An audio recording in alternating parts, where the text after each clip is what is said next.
Isa pong magandang araw mga ka-DDS at mga ka-chika babes. As usual, welcome to my vlog, DDS Forever Channel.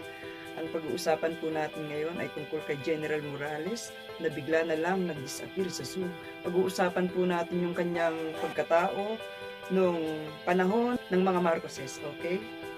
Pero bago yan, kung hindi pa po kayo nag-subscribe, pakipindot lang ang subscribe button para maging updated po kayo sa aking mga latest video.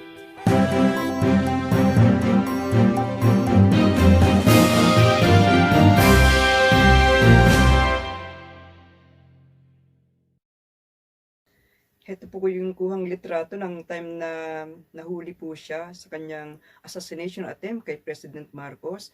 Batang-bata pa po siya dyan. Siya po ay captain pa lang ng time na yan.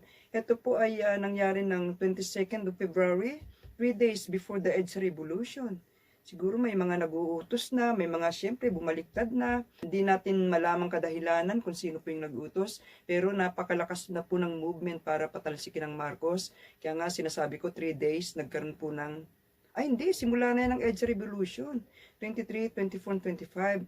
Yan nahuli siya 22nd of February 1986 ng time na nailuklok po si Cory sa Panguluhan. Okay?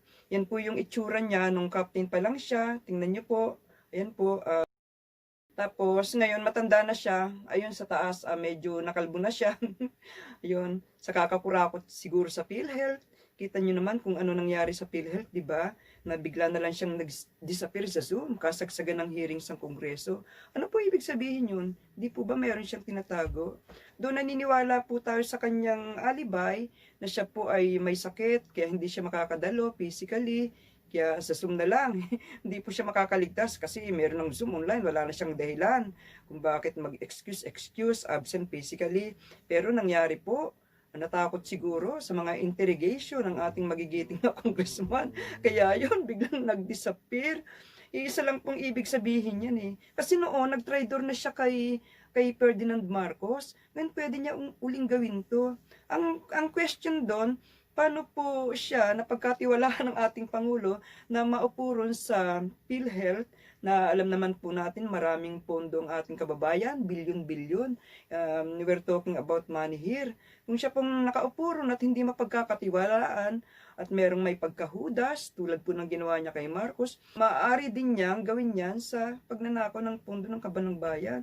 Kita niyo yung itsura, yun sa taas, saka dito, hindi ka, yung itsura nga hindi mapagkakatiwalaan, di ba mga kachika babes?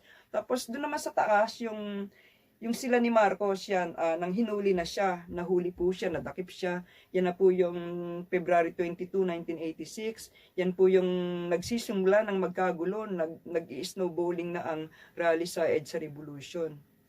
Ngayon naman, babasahin natin ang mga komento ng ating mga netizen tungkol sa nangyaring PhilHealth, sa mga masasabi nila tungkol kay Morales. Ito kay Flor General. Ang ganda ng apelyido niya, Flor General apelyido. Sabi niya, buhay pa ba yan? Akala ko nakoma na. Huwag na sanang magising. Naku, wag naman Flor, kasi pagka namatay yan, di walang lilitisin, walang iimbestigahan. Paano natin malalaman yung punot dulo ng corruption sa PhilHealth, di ba? Paano natin malalaman kung anong klaseng participation meron siya? Siya ba ay guilty? Siya ba ay nakiayon? O nagbulag-bulaga na lang? Yun pong dapat nating malaman. Kaya napakahalagang kailangan mabuhay pa siya, Flor. Kung ano man yung iyong iniisip na sana nakoma na, sana wag lang wag naman, kasi kailangan nating malaman yung katotohanan eh, di ba? O sige, number 2, si Jay Laranang. Bigyan daw ng wheelchair yan. Naku, parang bigyan ng wheelchair. Siyempre, yung nangyari kila Corona noon, sumalangit nawa si Corona kasi nang hinihiring, iniimbestigahan siya sa Senado noon, di ba? Nang na-corner na siya, the next day na umating siya sa hearing, naka-wheelchair na. Tapos ganun din ang nangyari kay Gloria. Pangatlo naman, sabi ni Josie Juanillo, sabi ko na nga ba, isa itong salarin na mangungupit ng pondo. Tamaan ka sana ng COVID now na, kurap kang, matanda ka. Naku, wag naman. Di ba sabi ko nga, kailangan mabuhay pa si Mr. Morales, General Morales. Noon, captain pa siya eh, nang nadakip siya during Marcos time. Ito naman kay Jun Sara, isama ng imbestigahan ang kanilang pamilya at sana nga dapat isama sa mapaparusahan para tatagos sa kanilang budhi ang kanilang kasamaan na makasama nila sa kulungan ng kanilang pamilya. Naku, wag naman sana. Siguro, kung meron man siyang nakurakot, wag naman sana nating isama yung kanyang pamilya kasi kawawa naman. Lalo na't wala silang alam sa pinagagawa ni Morales, di ba? Wag naman ganun. Number 5, si Deep Game Yard. Ang ganda ng Di kayo makakalusot sa Congress. Kung makakalusot kayo sa Senado, sa Congress hearing, hindi. Tama ka, may punto ka dyan. Kasi sa Senado medyo malamya. Parang walang kapupuntahan. Hindi katulad ng Kongreso na impress talaga tayong lahat dun sa bigating 4, Big 4 na sinasabi. Big 5 pa nga yata. Ang galing nilang mag-research. Lalo na sila Marcoleta, yung Big 4 na sinasabi natin. Tapos si Defensor, si Rimula, ang gagaling ng kanilang pagtatanong, napakadetalyado and with explanation, di ba? Nataob nila talaga yung Senado ron. Number 6, Jody Prianes. Death penalty ang ihatol dyan, ganun din sa ibang magnanakaw. Kung meron nga bang death penalty tayo, di ba? Unfortunately, wala pa. Kaya kahit mahatulan yan, saka wala pa naman sa sa DOJ yan. yung hearing na to, in aid of legislation lang, kaya walang mangyayari diyan. Kaya sila naghi-hearing para kung meron mang mga mali sa batas, kailangan maitama, baguhin nila, i-revise nila. Yun po yung punto ng kung bakit sila nagkakaroon ng investigasyon or hearing sa Kongreso man o sa Senado. Yan Teode Prianes, hindi pa saka wala pa tayong death penalty sa ngayon. Ito naman ang sabi ni Tori Mercia,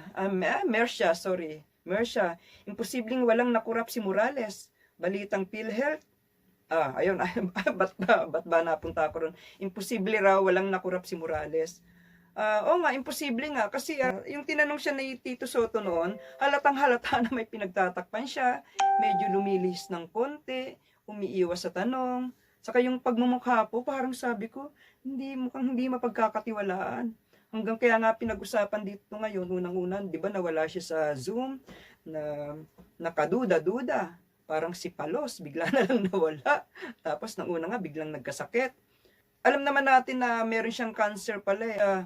Under treatment siya sa cancer. Kaya nakakaawa rin kung iisipin. Pero kung meron siyang kinalaman dito sa corruption na to, yung awa natin mawawala yan Kasi nababahiran siya ng corruption. Or kung hindi man nababahiran, baka isa siya sa talagang nakikinabang sa corruption. Isa siya sa mga tumataba ang bulsa kasama ni Risa Hontiveros. Kaya si Risa malapit na yan Hindi ko lang kasi nasusubaybayan ng mga hearing kasi nga nagbablog ako, kaya nanonood na lang ako. Hopefully talaga si Risa maisama na yan kasi bilyon-bilyon talaga ang nawala sa PhilHealth. Biro nyo, maliliit na taong bayan, sa kakarampot na kita, tapos kukurakutin nyo lang, hindi na ba kayo naawa? May sakit ang tao, ginagawa nyong kasangkapan, dinudoktor nyo yung mga presyo, nakikipagkutsabahan kayo sa kayo-kayo, baka sa mga doktor din, mga hospital. Wala na bang katapusan ng corruption dito? Maawa naman kayo sa bayan ng Pilipino. Naghihikahos na nga, ang mahal ng ating kuryente, ang mahal ng tubig, low quality service pa. Tapos ganyan pa sa health service natin, wala pa tayong mapapala. Biro mo, yung sakit na konting, something to do, hindi pneumonia kasi medyo malala na yan Yung mga sakit-sakit lang na hindi gaano dapat gagastos ng Pilipino, tapos palalabasin nila, malalang sakit, tulad ng pneumonia. Meron pang mga napunta na sa dialysis Ay, naku, Diyos ko, ano ba to nangyayari sa Pilipinas? Kaya ako parang nawawalan na akong ganang umuwi kasi ako may edad na. Mamaya umuwi ako magkasakit ako, dalhin ako roon. Tapos gagamitin lang nila yung pagsisinungaling nila, yung mga dinodoktor, yung mga kung ano-ano. Baka mamaya magka-UTI lang ako, mag-dialysis ng resulta Ay, ano ba yan? Sige mga kababayan, hanggang dito lang muna. Ilang comment lang yung binasa ko kasi nakakarindi talaga yung mga nababalitaan natin ngayon. Nakurakutan, kabi-kabila, mga oligarch. Hindi lang pala sa oligarch, eto, gobyerno merong sayang gobyerno rito, pondo ng mga taong bayan. Ay naku, ano pa kayang susunod? Malamang to, isa-isa na yan, meron pang 2 years ang presidente natin para mabuksan lahat, yung mga dapat buksan, para pag mumurahin niya yung mga taong to, na sabihan niyang mag-resign na kayo, kasi siya lang ang nakakagawa ng ganun Ewan ko, sana yung susunod na presidente, no, po, sana ganyan din katikas, ganyang katapang. Hopefully, fingers crossed, kasi nakikita na natin yung light at the bottom of the tunnel. Yung light sa dulo ng tunnel, nakikita na po natin.